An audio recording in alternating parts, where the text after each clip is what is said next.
মাত্র 5 মিনিটে কোনো রকম গরম পানির ঝামেলা ছাড়া ভুঁড়ি পরিষ্কার। সামনেই আসছে কোরবানির ঈদ, আর কোরবানির ঈদে ভুঁড়ি পরিষ্কার করা নিয়ে কম বেশি সবাই ঝামেলায় পড়ে থাকেন। আজকে খুবই সহজে কোনো রকম ঝামেলা ছাড়াই ভুঁড়ি পরিষ্কার করার পদ্ধতিটা শেয়ার করেছি।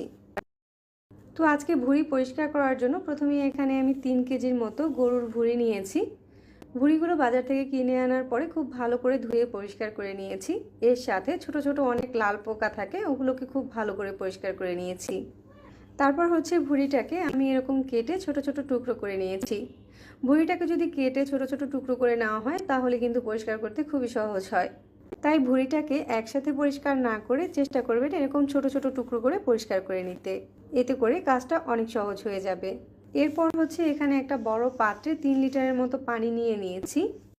আর এই পানির সাথে দিয়ে দিচ্ছি 2 টেবিল চামচ পরিমাণ খাবার চুন। চুনটাকে পানির সাথে খুব ভালো করে মিশিয়ে নিতে হবে। পানির সাথে চুনটা এমন পরিমাণে দিতে হবে যাতে পানিটা এরকম সাদা হয়ে যায়। এরপর হচ্ছে ভুঁড়িগুলোকে এই পানির ভিতরে দিয়ে দিচ্ছি। এখানে পানিটা এমনভাবে নিতে হবে আপনি যেই পরিমাণে ভুঁড়ি এর ভিতরে দিবেন পুরোটা ভুঁড়ি যাতে পানির ভিতরে ডুবে থাকে। একটা হাতল দিয়ে ভুঁড়িগুলোকে পানির ভিতরে ডুবিয়ে দিচ্ছি। আর এভাবেই এই পানির ভিতরে ভুঁড়িগুলোকে ভিজিয়ে রাখবো 20 মিনিটের মতো। প্রায় 20 মিনিট পরে ফিরে এসেছি। এবার একটা ভুঁড়ির টুকরো আমি পরিষ্কার করে দেখাচ্ছি। একটু লক্ষ্য করলেই দেখতে পাবেন ভুঁড়ির টুকরোটাকে আমি হাত দিয়ে সামান্য এভাবে একটু ডলা দিলেই কিন্তু ভুঁড়িটা খুব ভালোভাবে পরিষ্কার হয়ে যাচ্ছে, একদম ধবধবে সাদা হয়ে যাচ্ছে। আমাকে খুব বেশি ঝামেলাও করতে হচ্ছে না, হাত দিয়ে হালকাভাবে এভাবে ডলা দিলেই কিন্তু পরিষ্কার হয়ে যাচ্ছে। অনেকেই বলেন চুন দিয়ে ভুঁড়ি পরিষ্কার করলে ভুঁড়ির টেস্ট নষ্ট হয়ে যায়, তবে আমার কাছে সেটা একদমই মনে হয় না। এভাবে করে ভুঁড়ি পরিষ্কার করলে ভুঁড়ির টেস্ট একটুও নষ্ট হয় না। আর এই পদ্ধতিতে ভুঁড়ি পরিষ্কার করলে কিন্তু গরম পানির কোনো ঝামেলাও করতে হয় না। ভুঁড়ির এই অংশটা পরিষ্কার করতে কিন্তু সবথেকে বেশি ঝামেলা হয়। আমি এরকম একটা টুকরো পরিষ্কার করে দেখাচ্ছি। দেখুন ছুরি দিয়ে হালকা হাতে একটু ডলা দিলেই কিন্তু ভুঁড়িটা খুব সহজে ধবধবে সাদা হয়ে যাচ্ছে। ভুঁড়ি পরিষ্কার করার আরও 2টা পদ্ধতির ভিডিও আমার চ্যানেলে আছে, চাইলে ওগুলোও দেখে নিতে পারেন।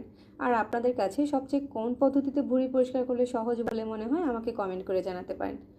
এই তো এখানে আমি খুবই সহজে বেশ কিছু ভুঁড়িকে একদম ধবধবে সাদা করে পরিষ্কার করে নিয়েছি। দেখে নিশ্চয়ই বুঝতে পারছেন এই পদ্ধতিতে ঠিক কতটা সুন্দর করে ভুঁড়িগুলোকে আমি পরিষ্কার করে নিয়েছি। ভুঁড়ির টুকরোগুলোর উল্টো পাশে কিছুটা ময়লা লেগে থাকে। এবার এই ময়লাগুলোকে হাত দিয়ে এভাবে করে টেনে পরিষ্কার করে নিতে হবে। ভুঁড়িগুলোকে চাইলে এখন ছোট ছোট টুকরো করে কেটে ডিপ ফ্রিজে সংরক্ষণ করতে পারেন, তবে আমি এই ভুঁড়িগুলোকে হালকা একটু হলুদ দিয়ে সিদ্ধ করে তারপর সংরক্ষণ করব। এখানে একটা পাত্রে বেশ কিছুটা পানির সাথে 1 চামচ হলুদ দিয়ে দিচ্ছি। পানিটা হালকা একটু গরম হয়ে গেলে ভুঁড়ির টুকরোগুলোকে দিয়ে দিচ্ছি। পানিতে একটা বলক চলে আসলেই হবে, তারপর ভুঁড়িগুলোকে পানি ছেঁকে উঠিয়ে নিতে হবে। ভুঁড়িগুলোকে ঠান্ডা করে তারপর হচ্ছে এরকম ছোট ছোট টুকরো করে কেটে নিচ্ছি। এবার আমি এই ভুঁড়ির টুকরোগুলোকে ডিপ ফ্রিজে বেশ কিছুদিনের জন্য সংরক্ষণ করে রেখে দিব। আশা করছি আজকে সহজভাবে দেখানো ভুঁড়ি পরিষ্কার করার পদ্ধতিটা সবার কাছে ভালো লেগেছে।